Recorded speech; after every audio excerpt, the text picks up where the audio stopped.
Hey, yeah, thank you. Thank you very much. Go ahead, sit down. You guys are so sweet to me every single time I come here. It's just fabulous. That woke me up. I drag my feet in the morning. I'm not a morning person. I had one woman say, Mr. Koukl, you must have a great quiet time in the morning. I said, frankly, ma'am, before my first cup of coffee, I'm an atheist, so. I just had one of those, you puncture the little thing and drips into that. Those are fabulous. I just had one into the back there, and now I'm starting to feel a little better. Actually, right now I'm a Jehovah's Witness, but, you know. Second service, I'll be fine this morning, right? You know, I get a chance to do a lot of fun conferences. Most of them are focused on a bunch of really smart people, not me, other people like PhDs and professors and academics and people who really think through all the hard issues, and I get to work and maybe translate some things for our people through Stand to Reason. But these are the smart guys that come for a weekend, and you've had some weekends like that in the past, where you've got the guys giving you all the information, they're stepping up, they're answering the challenges that are being made against our convictions in our culture today, and there's a lot of them. In fact, we're getting a full court press from just about every single area. It's okay, we got the smart people that have stepped up and knocked those softballs out of the park. We got nothing to worry about. We've got the answers. However, if you're sitting in the audience and you're listening and you're taking notes, by the end of the day, you feel a little overwhelmed, right? You feel like that kid in the Far Side cartoon who's sitting in math class and all the math equations are on the board. And he raised his hand and he said, Professor, could I please be excused? My brain is full, you know, that kind of thing.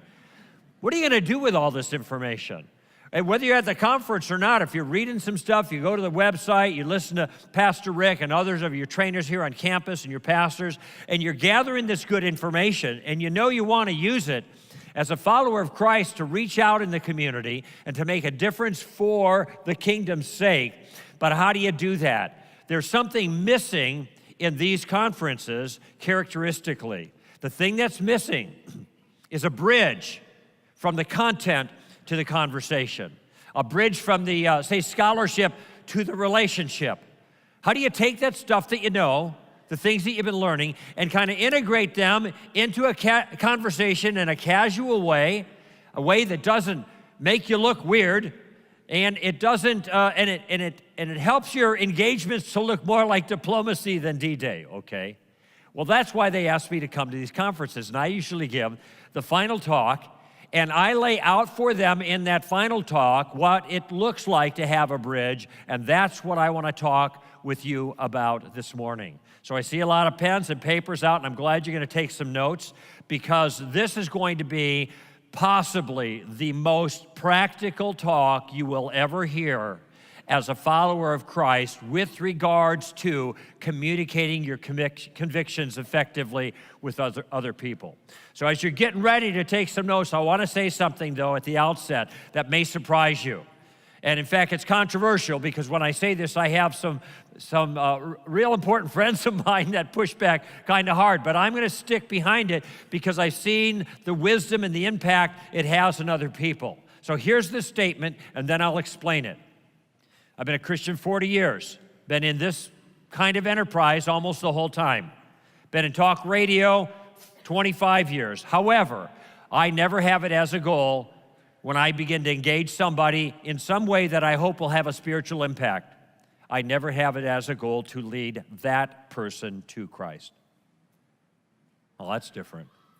In fact, I don't even have it as a goal in that conversation to necessarily even get to the gospel. Now, why would I say something as bizarre as that? Do I care that this person comes to Christ? Absolutely. It's vital. His eternal destiny, her eternal destiny, depends upon it. Do I not care about the gospel? The gospel is the power of salvation to everyone who believes. These things are absolutely vital, but I understand something about the nature of the culture that we find ourselves in right now. I became a Christian during the Jesus movement in the 70s. You could talk about Jesus everywhere and everybody understood what you're talking about. This time is over with. People recognize the name. They understand words. They understand. They recognize words like saved and salvation and heaven and hell and faith and stuff like that. But for most people, this is just religious yakety-yak. It's religious noise. It doesn't communicate anymore. And if anything, what it communicates is bad things because of misconceptions. And so this is one hurdle that we have to face. Well, people don't understand the gospel. I told a guy once, Jesus died for your sins, and he said, I'm sorry to hear that. Did he get better? You know, people don't understand it. Okay, so that's the first obstacle. Second obstacle, there's a whole bunch of folks in the culture, smart people, funny people, intelligent people, articulate people that are writing books and giving talks and going on radio and TV that are standing against us in everything that we believe. People like the new atheists, who some of you know about, and other people kind of riding the trend right now. They're everywhere. I walk through the airports all the time. I see their books popping out at me. Now, it isn't like everybody has read these books, but they're aware of the presence of these guys. And by the way, half of them have British accents, so they're even more convincing, right? And they're aware of the books, and they get the impression that the smart guys have lined up against us and found us wanting, and so this then keeps them from considering any claims that we might make anyway. Now, I'm not interested in that fairy tale. The third thing, the third reason why I don't like go for the gospel, to sign in the dotted line, go for the gold, as a regular pattern, is because I can only tell you to do what I do, all right? And if I told you that you should be doing that, and that's the way most evangelism training is. Well, you'd take notes like you're doing, and you'd say, praise the Lord, and laugh at the jokes, and then you wouldn't do it. That is, you wouldn't go out and do that if you felt that the goal of your conversations had to be to somehow press for a decision. And I'll tell you why you wouldn't do it. It's because the idea of trying to close the deal is frightening for most of you. I am completely sympathetic to that. It's uncomfortable for me too. And then I had a revelation about 15 years ago. It just started coming together for me. And I realized that there is virtually always, before any harvest in anyone's life, any individual person who became a Christian, before that harvest was ready, there was always a season of gardening, all right? Before the harvest, gardening. You just write that one down. There's a tweet. Before the harvest, gardening. That means we don't just need harvesters, do we? We need gardeners too. And in fact, I think I've met two people in my life that became Christians and went from 0 to 60 just like that. I don't know nothing. Tell me the gospel. That's the gospel I believe. I'm in. It happens rarely, especially in this country. Maybe in other parts of the world it happened, but not here. Okay, there is so much resistance, so much bad information that people just can't do that. We need more of what Francis Schaeffer called pre-evangelism, more tilling the soil, more gardening. And I realized, as I look back on my life, I'm not a harvester. I've led a few people to the Lord. I'm thankful for that. But most of the work that I do, whether it's speaking or on radio or any things that we do on our website, and there's a lot there that we do at str.org, by the way, STR, stand to reason. These are all gardening enterprises. And if I'm spending most of my time gardening and not pressing for decisions, then maybe you're gardeners too. When the fruit is ripe, it falls into the basket. Doesn't take much work. The work is in the gardening. That means we probably need more gardeners than harvesters. And if you're sitting on the bench because you don't think, it frightens you to think about pressing for a decision, well, that might be because you're not a harvester. And it might be there's a great big job you can play to help everybody in the whole enterprise by gardening. And I want to help you to see how you can do that today. In fact, just a little note, if you mark down John chapter 4, you know it's the woman at the well. You might not have read how that ended. Jesus has this great encounter with her, and then she goes to the village of Sychar and brings people back. They're coming across the field, and I think this is what Jesus is referring to when he says that the harvest is right there, it's ready. There was a harvest in that day for those people, but he tells his disciples who had done nothing, you are about to reap where you did not what? Sow. You're going to benefit from what the sower, the gardener, has already done. Jesus, or maybe the woman at the well. And then he adds this, so that the one who reaps and the one who sows can rejoice together. Do you see how we're all in this together? We're all on a team. We don't always have to be harvesters. And if we think we do, we don't get into play. Why don't you think about yourself as a gardener? But with this in mind, I had to adjust my goal. And this is maybe the thing you can keep in mind that will help you. Instead of going for the gold, I have a different goal anytime that I engage another person about something I might hopefully have an impact in, spiritually speaking. And 4 weeks ago when I was at Texas A&M in Corpus Christi, I gave an address to an audience on the problem of evil. But before I started the way I always start whenever I speak to an audience of people who don't share my convictions, all right? And I tell them who I am and what I'm after. And by the way, if you're not a follower of Christ here today, I am really glad that you're here. But I want you to listen carefully to what I'm about to say, because this applies to you. A lot of the other stuff is kind of family conversation, and we hope that, some of it rubs off and something gets you thinking. But that's actually my point. Listen, what I say to the audience is, I'm here today because my life has been deeply changed by an ancient teacher. His name is Jesus of Nazareth. And 40 years ago, when I was a student at UCLA, I began to think more carefully about what Jesus said and the way he saw reality and the claim that he made in my own life. And after thinking about it a lot and talking about it and asking a lot of questions, I finally came to the conclusion that Jesus got it right, that he saw the world the way it really was. And when I realized that, I thought the smart money's on Jesus, I'm going to follow him. And I've been doing that for 40 years. Now, it has not been easy. I'm just going to tell you right now. But it's been right because it's been reality. And then I tell the audience, and this is this is my word for those who don't know Christ yet. I'm not here to convert you. And you can almost hear like a collective sigh of relief from the audience there at the university. I said, I got a more modest goal. I just want to put a stone in your shoe.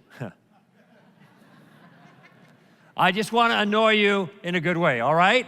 And they all chuckle because they expect the Christian to annoy them. So I say, okay, I'm your man, but you'll thank me in the end. I want you walking out of the auditorium with something stuck that's bothering you because I got you thinking. Because I think that Jesus of Nazareth and the way he viewed reality and the claim he has on your life is worth thinking about. And then I move on with my material. And there it is. That's my goal. So I want to commend that goal to you because I think if I can just, in any conversation, give a little bit that moves a person a little bit forward, I got a whole team that's going to help me out, that in the sovereignty of God is going to pick that person up and take him the rest of the way. Now, some of you are thinking, wait a minute, does this guy ever get to the gospel in his system? When do you get to the gospel? Well, the answer, yes, I do. And when? Very simple. I get to the gospel whenever I want. I know it sounds a little cheeky, but let me clarify. I do not feel artificially forced because of some system telling me that every conversation has to end with an invitation. Jesus didn't do that, for goodness sake. I can take the conversations as they come to me, try to be wise and alert, shrewd, paying attention, trusting God that if I'm making myself available to him and he has a divine appointment there, and I don't think every encounter is a divine appointment, personally. Some people are just going to keep going, and maybe God's going to deal with them later on the line, but not every appointment. But I'm just trying to be alert for opportunities. And when the opportunity presents itself, then my goal in that opportunity is just do a little. Give them something to think about. Now, I've got some training, I got some background, I got more to put in the conversation that maybe you do, but you can take what you have, given the circumstance, and as you get more, you can put that in. That's That's the way we engage. That's the way you can sow. Paul planted, Apollos, what? Watered. And who's responsible? God causes the increase. But see, I'm able to do this now because I have a game plan. And I want to give you that game plan today. And here's my promise to you. In the next 20 minutes or so, that clock is really ticking fast, isn't it? In the next 20 minutes or so, I am going to give you a game plan that will allow you to converse with confidence in any situation. No matter how little you think you know, or how aggressive or intelligent or articulate the other person may be. This is a game plan that trades on the notion we find in Colossians chapter 4, verses 5 and 6. And here's what Paul says there. Colossians 4, verse 5 and 6. Conduct yourselves with wisdom towards outsiders, all right? Be smart. Make the most of the opportunity. Let your words always be with grace. Now, there's a novel concept for some of us. Be nice. How about that? As much as possible. Seasoned, as it were, with salt, so you know how to respond to each person. And this is what I'm after here. Wisdom, alertness to the circumstances, and even though I'm going to give you a game plan that you can employ, it is still the kind of game plan that will allow you to be sensitive to the circumstances so that you know how to respond to each person. Now, let me give you an example of how this works out. I grew up in Chicago, and my grandpa was a lumberjack in the early 20th century in northern Wisconsin, and so when he retired in the 60s, he bought some property way up north in Wisconsin on a little lake and built we call it the cabin, but whatever you're thinking about when I say the word cabin, it isn't like that. It's just a place. We should probably call it the shack. But we love it, and it's very modest, and even after, 50 years, we're still going up there. I went there as a kid, spent summers up there. I like to fish. Now I don't get to do that very often, but I still take some time, late May, maybe early June, some July, I'll go up, and I also take my family up, too. I have little girls. I have a 9-year-old and a 6-year-old, and I know what you're thinking, like, that guy is too old to have kids that young. And you are right. So put me on your prayer list, all right? I got married late, 4 days before my 48th birthday, and our gametes were a little tired by then. So let's just say we adopted both of our daughters from crisis pregnancies. I'm thrilled with them, and they're good kids. And people tell me, yeah, I'll wait until they become teenagers. Yeah. I said, if I'm lucky, I'll be dead by then. Got it all worked out. Well, I take my girls up to Wisconsin, and we fish in the summer. But this particular day was before I had the girls, about 10 years ago, and I went out with the local pastor, and I caught the largest smallmouth bass I'd ever caught before. Now, I like bass fishing. When I'm in the North Woods, I fish for smallies, and it was 4 pounds, 3 ounces, which is a really big smallmouth in that neck of the woods. However, I've caught 8 smallmouth, over 5 pounds now since then. So I've improved on my bragging rights. But I was so happy with that fish. I had him take a picture, and I was going to take it down to the local photo place to get it digitized so we could show it up on the screen at his church where I was teaching on Sunday, and I could flex my fishing muscles, for the rest of the congregation. They care about that kind of. They didn't care about my theological credentials. They cared about my bass, so. In any event, we took it in, and there was a lady at the counter there, my wife and I, and we handed it to her, and I noticed that she's wearing a 5-pointed cross, a pentagram around her neck. Now, a pentagram is oftentimes an occultic symbol. And so I asked her, does that jewelry have any religious significance? She said, yes, the points of the star stand for earth, wind, fire, water, and spirit. I said, well, I was a little familiar with that, but I wanted to know, did it have religious significance for you personally? Because sometimes people wear a cross and it's just jewelry. And she said, yes, I'm a pagan. Now, you know, I've been in circumstances like this before. You know, I'm a trained professional, so I just took it all in stride. But my wife, she'd never heard anything like that before, and she, like some of you, she laughed. And then she caught herself and she said, I'm sorry, I didn't mean to be rude. I just never heard anybody admit it before, you know. She'd only heard the word pagan when her girlfriends would call the kids in, you know. Get in here, you bunch of pagans, you know, that kind of thing. Well, the young lady was not offended, and she went on to explain this is an earth religion. And as she talked, I realized that I'm talking to a witch. And I asked her, are you a witch? And she said, yes. We respect all life was the point of view that she offered. And I said, well, if you respect all life, then this would probably make you pro-life with regards to the abortion issue. And my understanding is most witches are pro-life for that theological reason. She says, no, I'm actually pro-choice.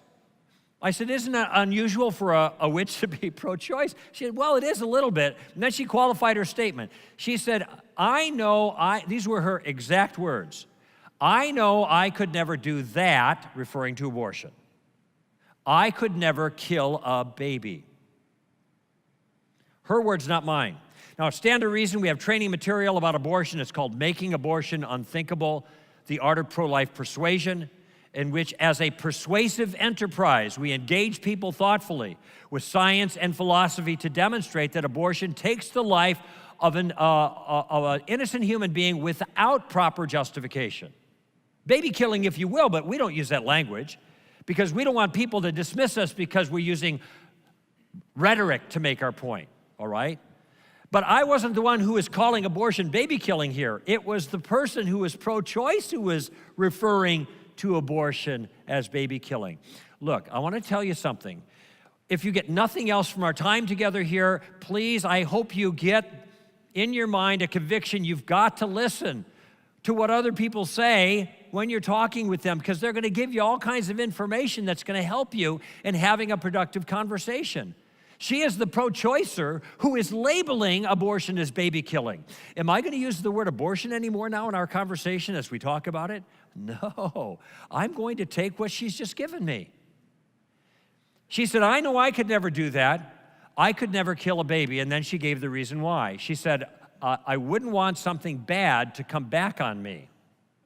So I guess this is what goes around comes around. You know, you do a bad thing, you get, but doesn't that strike you as an odd reason not to kill babies? I mean, I'm thinking, yeah, I can't kill any babies, but you never know what's going to happen to you when you start killing a few babies, you know. Maybe it's just a good idea not to kill babies. Anyway, I asked her, well, you wouldn't kill babies. Well, that's good. Maybe we should stop other people from killing babies. And she said, I think people should have a choice. What's the choice we're talking about? The choice to kill babies in her own terms, right? And so I asked her that, you mean people should have a choice to kill babies? And she said, well, I think all things should be taken into consideration. I said, all right, what would be a legitimate consideration to make it okay to kill a baby? And she immediately said incest. Okay, now let's step back a moment and see what's going on here. We're having a conversation about abortion. She has already identified abortion, though, as baby killing, her words. But she is not thinking about what she's saying. She is trotting out all of the pro-choice slogans for abortion, but she is identifying it as baby killing in the process, and the conversation is starting to sound a little bit strange. But she doesn't hear it because she's not paying attention, she's sloganizing. Now, this happens all the time in our conversations with people, and it happens all the time by Christians, where we just trot out the slogans, and we're not thinking about what we're saying, and we get crosswise sometimes in the conversation because we're not explaining contentfully our point. And so I said, let me ask you a question. If I had a 2-year-old standing next to me who had been conceived by incest, then in your view, I should be able to kill this baby. Do I understand you correctly? Let me ask you, do you think that is a fair application of her view? Absolutely. That is her view. Now, if it wasn't, does she have a chance to correct me? Yes. But she didn't correct me because it was her view. She paused for a long time and thought about it. And finally she said, I'd have mixed feelings about that. And I'm thinking, about killing the 2-year-old? I hope so, you know. But she said it as a concession, you know, so I had her moving in my direction a little bit. I got her thinking. Maybe that was this stone in her shoe. Now, the line was growing behind me. And I realized my opportunity as Christ's ambassador had come to an end. My opportunity was finished. Now, had I been of a different frame of mind, other than putting a stone in the shoe, if I thought I got to get to the goal line, I'd say, hey, folks, I'm not gotten to the gospel yet. Sit down, shut up. Maybe you learned something. No. I had the freedom to move on. I had the psychological freedom. I had the spiritual freedom to do what I could do, to garden, and then move forward and entrust that young lady to the Lord, who is sovereign, by the way. You think that the Lord loves this woman more than I do? You think he's more powerful than me? He got better sound. Yes. So we entrust those people to the Lord. We move on. Pray for her, gone. It's great. This is the power of using the game plan. Using what we call a standard reason, a tactical approach. Now, in that conversation, I used 9 different questions. I used questions to open up the conversation. I used questions to gather information from her. I used questions to show a weakness or a flaw, or to at least suggest that to her. And in my notes, it says here, and she was doing most of the work. Well, I had to cross that out, because I got to thinking about it, and I realized she wasn't doing most of the work. She was doing none of the work. I wasn't doing any work. We weren't working. We were just carrying on. We were just conversing. There was no line drawn in the sand. There was no turf to defend. When she told me she was a witch, I didn't say, oh, a witch, and do the Monty Python routine. Stand back. I just took it in stride. No problem. Now, it stands to reason we have lots of tactics. The tactics are all contained in this book titled, what do you think? Tactics. Subtitle, A Game Plan for Discussing Your Christian Convictions, all right? I'm just going to be able to give you a little bit, a taste. I hope you get the book. They have them outside in the patio. I'll be signing when I'm done. I'll have a chance to meet you more personally then if you'd like. On Amazon, we have it at str.org. I want to give you a taste. I'm going to fulfill my promise, but there's a whole, that I'll give you a game plan that will allow you to converse with confidence, etc. But there's a whole lot more in the book. We have tactics like suicide and taking the roof off and just the facts, ma'am, and Rhodes Scholar. They all have names. They're all maneuvers in conversation, but there is one tactic that is the center of the game plan. It is more effective than any of the others to stop a challenger in their tracks, to turn the tables, to get them thinking, and to put you in the driver's seat. And this is where you want to be with a tactical approach. You want to be in the driver's seat, not to manipulate, but to manage, not to control or coerce, but rather just to ease the whole thing forward. That's the prayer, to finesse, so to speak, all right? And this tactic, which is the core of the game plan, has a name, and the name of the tactic is Columbo. Mm-hmm. Now, I realize as time goes on, there are fewer and fewer people who know who this character is.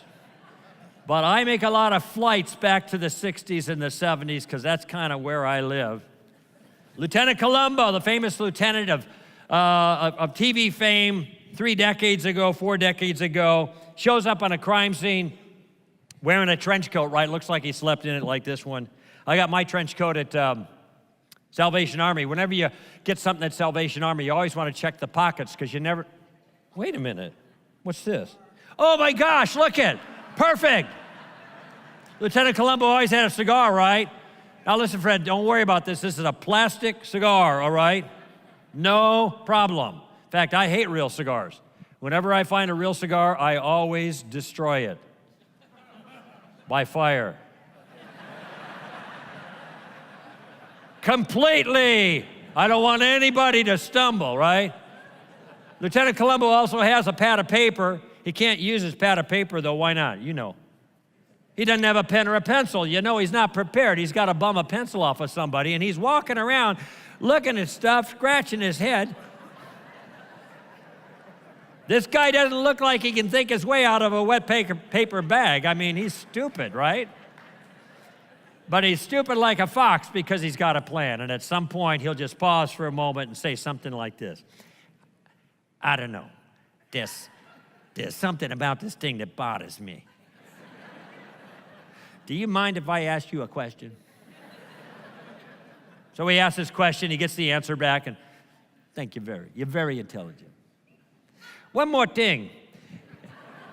And then he one more tings them to death, right? Question after question after question. Pretty soon they get upset. And he said, I'm sorry, it's because I'm asking all these questions, but I can't help it. It's a habit.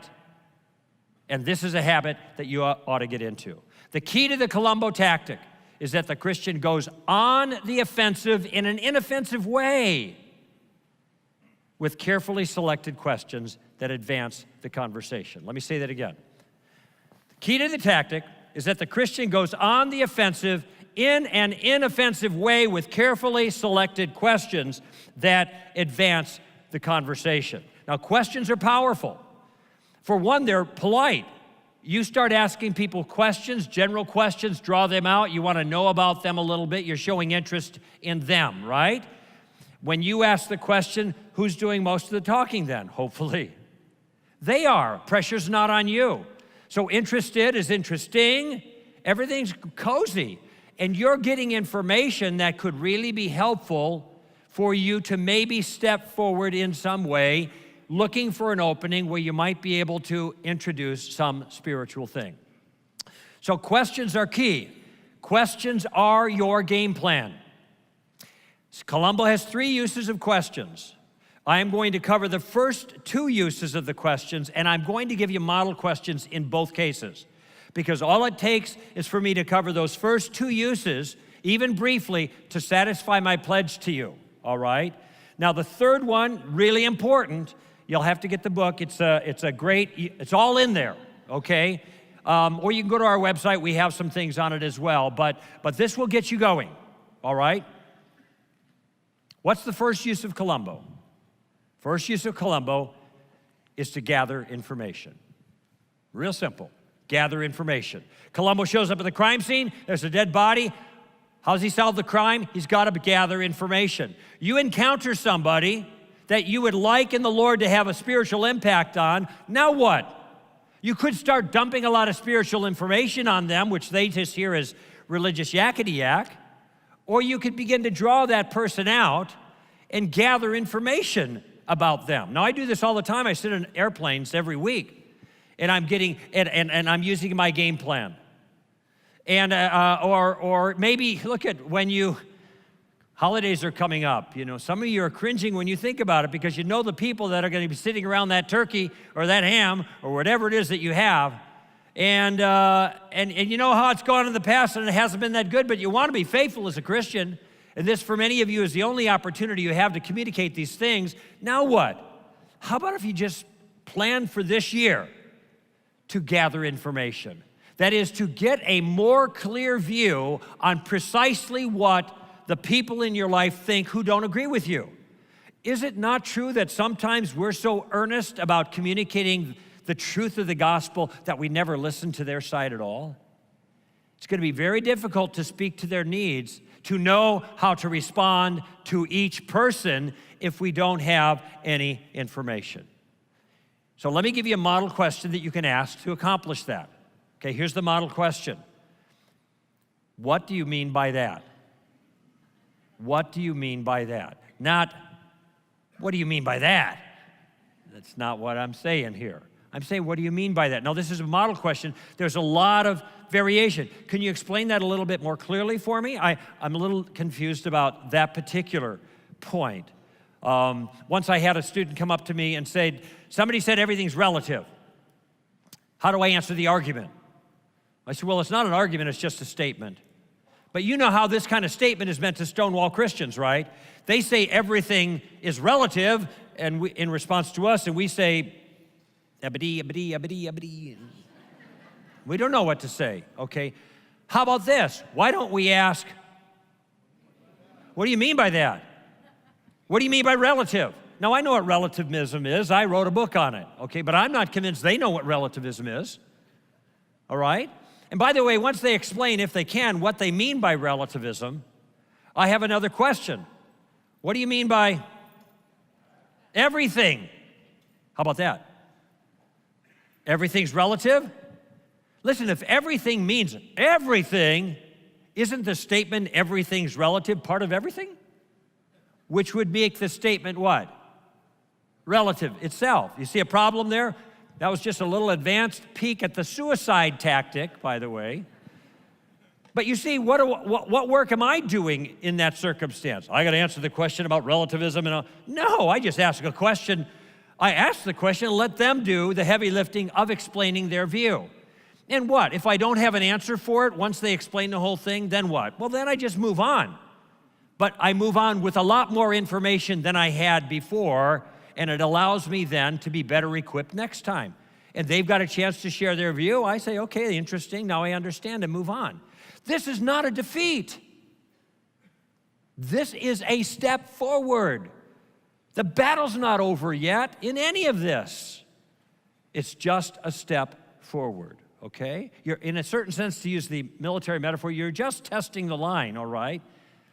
If you're a Civil War fan, you know the skirmishers.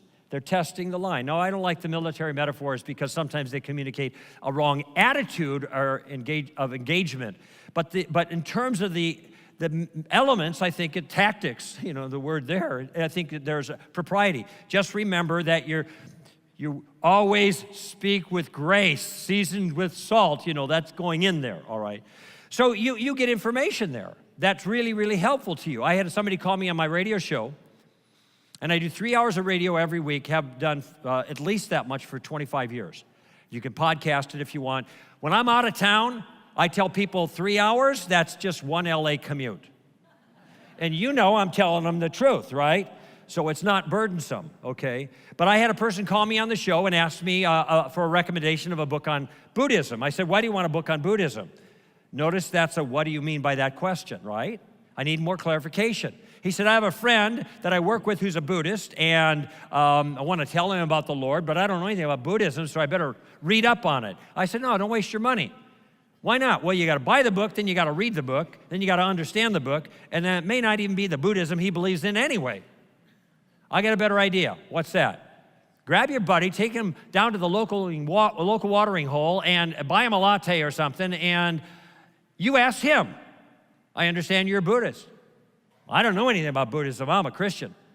Can you tell me? What do you think he's going to do? How dare you? No, he's going to settle back and suck up his latte and tell you all about it. And you'll be getting a free education, well, save for the cost of the latte. The price is going up on those too, I guess. But a relatively free education about his Buddhism in the context of building a relationship with the very person that you want to communicate your own convictions with. Wow, what could be better than that? This is fabulous. This is a question you can ask all day long until the cows come home, all right? What do you mean by that? And you are just listening. You're gathering information. You're looking for an opening, possibly, and if no opening comes up, that's all right. You're properly educated for maybe the next time around. It's fabulous. There's no pressure on you at all. Now, I want to tell you about a liability that sometimes, or not so much a liability, but an oddity that you'll experience here. And the oddity is that sometimes when you ask the question, what do you mean by that? You get what I call the Simon and Garfunkel response. All right, who are those guys? Well, some of you know. I guess there's a resurgence, right? I see some gray hair. These are two fabulous songwriters and harmonists and lyricists from the 60s who wrote, and they're still alive, but they're really old now. So depressing when you see these. Because they were young when I was young, you know, and now they look really bad. so I stay away from mirrors. Anyway, they wrote a song called The Sounds of Silence. And so when you ask, what do you mean by that, you might hear the sounds of silence. Ironically, amazingly, some people cannot articulate what they mean by that because they haven't thought about it. People characteristically in cultures are socialized to believe what they believe. That is, they believe what everybody in their social group believes, and this is true in churches as well. Now, I'm not saying because they're socialized to believe things that the beliefs are false. I'm just saying this is the way they come to many of their beliefs, and many of people's beliefs are false, but they believe them because everybody else believes them. And they say the words that everybody else says that is adequate to stonewall Christians who then don't know how to respond. So when you offer, oh, well, what do you mean by that? They never heard that question before regarding their complaint. They don't know what to say. I had a young lady in Seattle, a waitress, and she said all religions are basically the same. She's pouring my coffee. Now, I could have launched into a preachment about the distinctiveness of Christianity over and against all other religions. I mean, I know that. But instead, I just asked her a simple question. What do you think that question was? What do you mean by that? Now, in that case, the variation was, she had said all religions are basically the same. I just said, in what way? So that's my variation. And I tell you, she was silent for so long, it got embarrassing. In what way are they different? Are they basically the same? And finally, I started feeling uncomfortable for her, and I started tossing out some suggestions like golden rule or something like that. When you ask that question, lots of times you're doing somebody a favor because it may be the very first time that they've ever really thought carefully about what they actually do believe. So here's our first step of our game plan. You're gathering information. You may just say, I'm just going to spend the next month or so right through the holidays. I'm not getting any arguments. I'm not going to try to win people to Christ. I'm in training. I'm going to be a gardener, and I'm just going to ask one question. What do you mean by that? And I'm going to get an education. But there's a second question, or a second use of Columbo. And the second use of Columbo is to reverse the burden of proof. To reverse the burden of proof. Now, what is the burden of proof? Burden of proof is the responsibility that someone in the conversation has to give evidence or reasons. It's the responsibility that someone has to give evidence or to give reasons, okay? Now, who in any conversation bears the responsibility, shoulders the burden of proof? And here's the rule. The one who makes the claim bears the burden. The one who makes the claim bears the burden. That is, if you claim something controversial especially, then it's your job to give some reasons why anybody ought to take that seriously. It's not the other person's job to refute you, okay? Now, let me tell you why this is so important in our conversations. Let's go back to everything's relative. Somebody says everything's relative. We think now it's our job, if we have the capability, to show, no, there is objective truth. There is absolute truth. Let me give you some arguments for it. But that's the wrong first step there.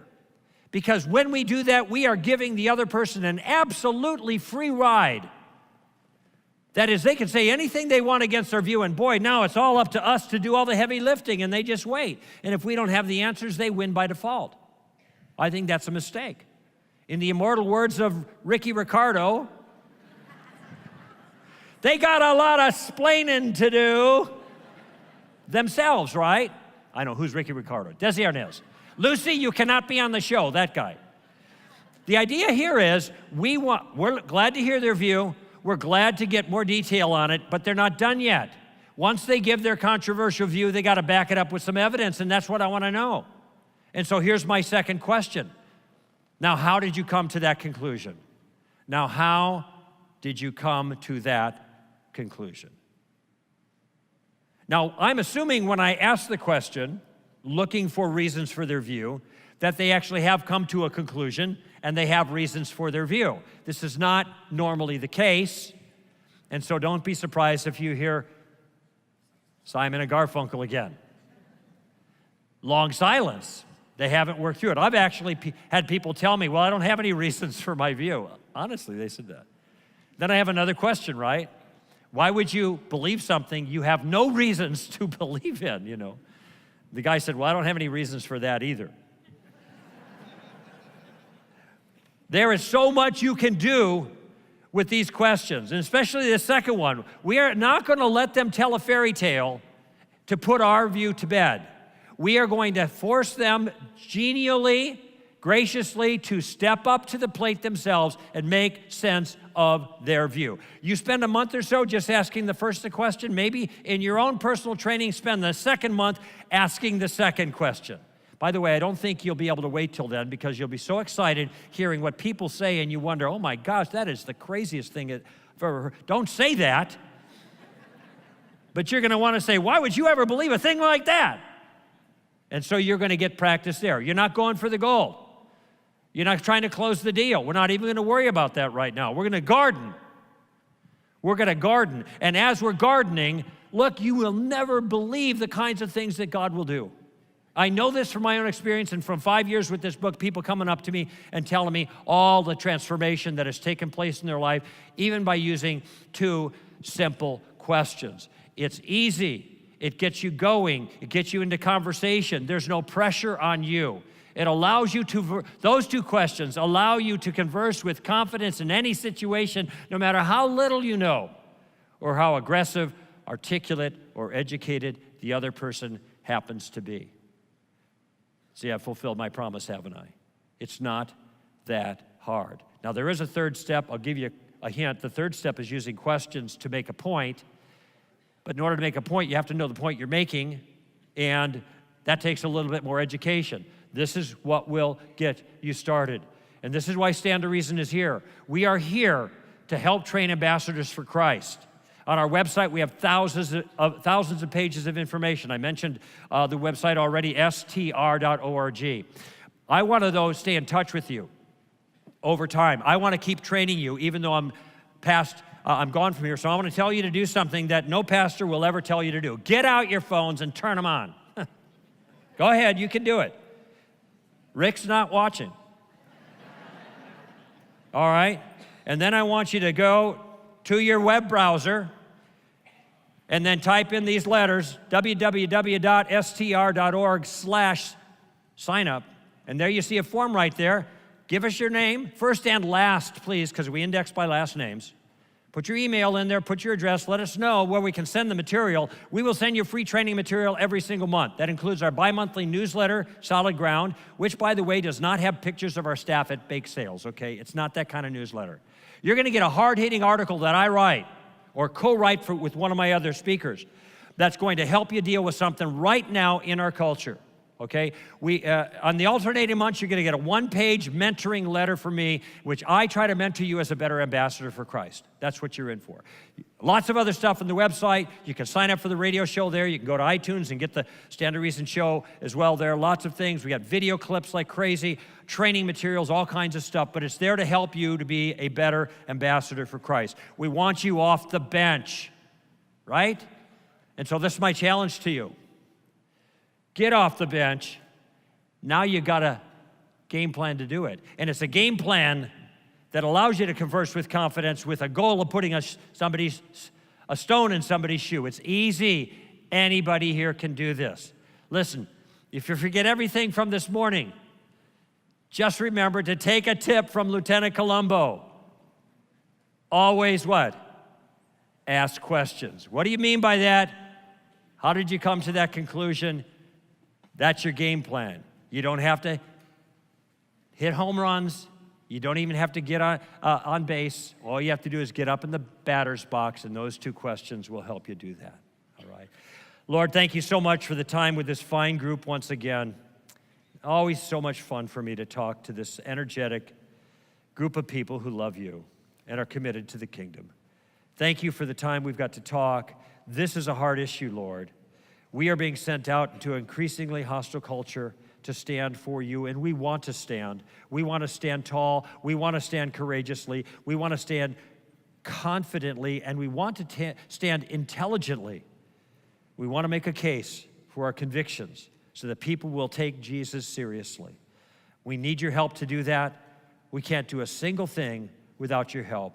We pray that what's said today will bear fruit, and that fruit will remain for eternal life in the lives of the people here and those they contact. By your grace, according to your power, for your kingdom. Amen. Thank you.